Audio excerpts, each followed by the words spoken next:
इंसान की रूह निकलने वाली होती है तब अल्लाह ताला की तरफ से 5 फरिश्ते आते हैं। पहला फरिश्ता तब आता है जब इंसान की रूह उसकी हलक तक पहुंचती है और वो उसे कहता है कि तुम्हारा वह ताकतवर जिस्म कहाँ है, तू इतना बेबस क्यों है।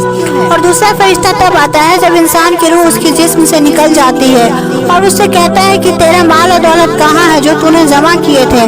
और जब उस शख्स का जनाजा उठाया जाता है तब तीसरा फरिश्ता आता है और कहता है कि आज तू इतने लंबे सफर पे निकल गया है कि जितना लंबा सफर तूने कभी तय नहीं की, और आज तो इतना तंग घर में जाने लगा है जहाँ पर करवट लेने की जगह भी नहीं है।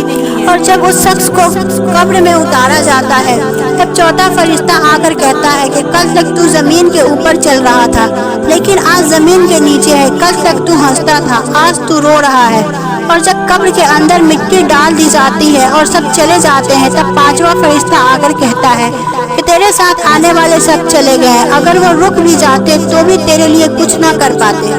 आज या तो तुझे जन्नत की खुशखबरी मिलेगी या जहन्नम का अजाब। अल्लाह पाक हम सबको ईमान वाली मौत अता करे, आमीन।